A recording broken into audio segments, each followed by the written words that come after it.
Coat येळकोट जय मल्हार श्री स्वामी समर्थ।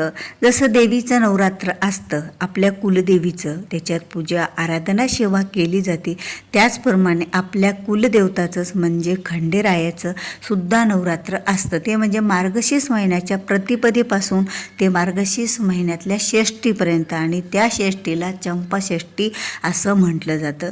ज्या वेळेला या पृथ्वी तलावर आणि त्रिलोक्यामध्ये हे मल आणि मणी नावाची दैत्यांनी धुमाकूळ घातला होता। सर्व देवांना सुद्धा त्यांनी परेशान करून सोडलं होतं। सर्व ऋषी मुनींना त्यांनी त्यांचे आश्रम सुद्धा उद्ध्वस्त केले होते। तर त्यांना कोणी थांबवावं, तर सर्व देव मिळून हे महादेवाकडे गेले आणि महादेवाला प्रार्थना याचना केली की या 2 राक्षसापासून आमची सुटका करा। त्यावेळेला महादेवाने खंडोबाचा अवतार घेतला आणि मणी आणि मल्ल यांच्याशी युद्ध खेळून त्यांना या युद्धामध्ये हरवले आणि त्यांना मारले। पण त्यावेळेला मणी आणि मल्लाने त्यांना शरण जाऊन असे एक वरदान मागितलं की या नवरात्रीमध्ये, या 6 दिवसामध्ये जे युद्ध झालं होतं महादेवाचं आणि मणी आणि मल्लाचं खंडोबाचं, तर त्यांनी असं सुचवलं की देवा, आजपासून तुमच्या पाठीमागे आमचं नाव राहू द्या। म्हणून तर खंडोबाला आपण मल्हारीसुद्धा म्हणतो। आणि या नवरात्रीमध्ये किंवा कधीही जर तुमची कोणी सेवा करेल या रूपाची, तुमच्यावर भंडारा उधळील आणि तुमचं घरामध्ये हे मल्हारी सप्तशतीचं वाचन होईल, तुमच्या या लीलाचं वर्णन होईल, त्या ठिकाणी त्या घरामध्ये सतत लक्ष्मीचा वास राहू द्या। त्यांच्या घरातील अडचणी अडथळे दूर करा, त्यांच्या घरातील विवाह ह्या सगळ्या गोष्टी, जे काय आडलेली कामे असतील ती पूर्ण करून द्या, असं मणी आणि मल्लाने त्यांना शरण जाऊन मागितलं। आणि त्यांच्या नावामागे, त्यांची ही पाठीमागे मल्हारी हे नावसुद्धा खंडोबाला त्यावेळेला मिळालं। तर त्यामुळेच तर खंडोबाची पूजेमध्ये आपल्याला हळदीचा म्हणजे भंडाराचा उपयोग केला जातो। भंडारा हा उधळला जातो या दिवशी आणि येळकोट येळकोट जय मल्हार या जयघोषाने भंडाराची उधळण केली जाते। पण हाच भंडारा, याच हळदीचा, चिमूटभर हळदीचा जर आपण उपाय केला तर आपल्या घरामध्ये बरकत येते, घरात धनसंपत्ती वैभव वाढतच जाते, घरामध्ये अखंड लक्ष्मीचा वास राहतो, घरातील मुलामुलींचे जे काही संबंधीचे अडथळे असतील ते अडथळे दूर होतात, आपल्या व्यवसायात प्रगती होते।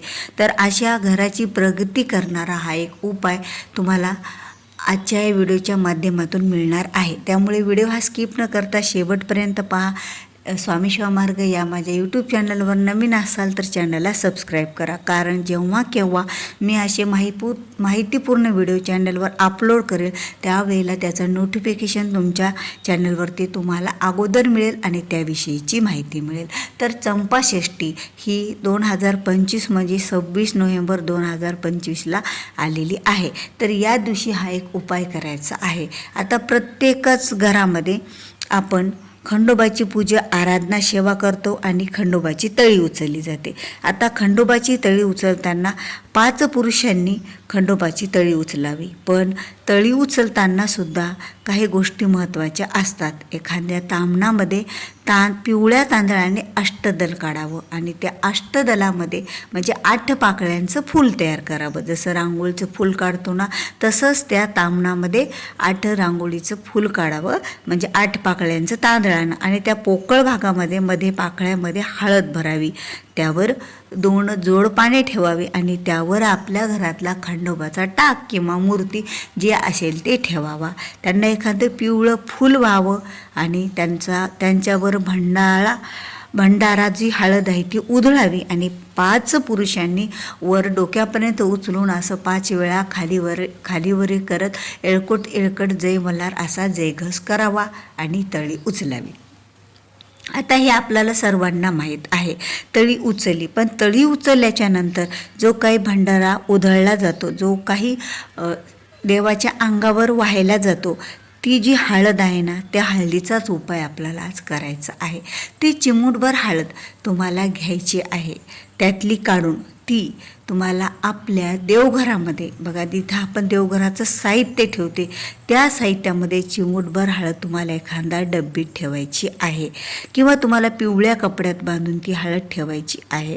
आणि ती हळद बघा, तुम्ही जिथे कुठे एखाद्या मेन कामाला जात असाल, घरातील एखादं तुमचं महत्त्वाचं काम असेल, कुठे एखाद्या जॉबसाठी जात असाल किंवा एखादा कॉम्पिटिशन एक्झाम देण्यासाठी तुम्ही घरातून तुमची मुले निघत असतील, ते केव्हा तुम्ही एखादं मोठं काम, काहीतरी तुमच्या महत्त्वाचं काम करण्यासाठी घरातून बाहेर पडत असाल, त्यावेळेला ती हळद आपल्या कपाळी लावून जावं. यामुळे त्या कामात यश प्राप्ती होते आणि ते काम लवकरात लवकर होतं. आणि ही हळद देवघरामध्ये राहिल्या कारणाने आपल्या घरामध्ये अखंड वास राहतो, तो म्हणजे खंडोबारायाचा. आणि खंडोबारायाला हळद जी उधळली जाते, भंडारा जो व्हायला जातो, अर्पण केला जातो, तो दर वर्षभरासाठी आपल्या घरात राहिला आणि त्याचा असा आपण उपाय केला तर आपल्या घरामध्ये कुठल्याच अडचणी ह्या राहणार नाहीत. खंडोबारायाच्या कृपेने, आशीर्वादाने आणि आपल्या कुटुंबाची प्रगती, आपल्या मुलांची, घराची, नवऱ्याची आणि आपल्या व्यवसायाची सुद्धा प्रगती या कारणाने होत जाते. त्याचबरोबर जी आपण भंडारा उधळलेली हळद आहे, जे तांदूळ आहेत ते आपण फेकून न देता त्याचा आपल्या घरामध्ये वापर करावा. ते तांदूळ आपण घरामध्ये वापरावे. कुणालाही अशा काही गोष्टी असतात ते दान द्यायच्या नसतात, अगदी ब्राह्मणांना सुद्धा. त्या आपल्या घरातच जर आपण वापरल्या तर याचा फायदा आपल्या कुटुंबाला होत असतो. म्हणून तर ही जी खंडोबाची चंपाषष्ठी हा जो दिवस आहे तो एवढा महत्त्वाचा दिवस आहे की या दिवशी जर हळदीचे उपाय केले, भंडाऱ्याचे उपाय केले तर आपल्या घरातील प्रगती कोणीही थांबू शकत नाही. तर कुणाला आजार झाला तर ही चिमूटभर हळद पाण्यात टाकावी आणि ते पाणी त्या आजारी व्यक्तीला द्यावं. यामुळं सुद्धा आपल्या घरामधील बंद होतात.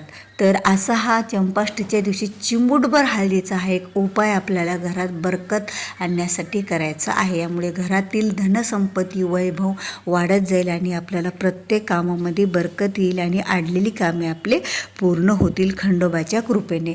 तर चला भेटूया पुन्हा अशाच एका नवीन माहितीपूर्ण व्हिडिओसोबत. तोपर्यंत श्री स्वामी समर्थ. येळकोट येळकोट. जय मल्हार. खंडेराव महाराज की जय. खंडेराव महाराज की जय. खंडेराव महाराज की जय.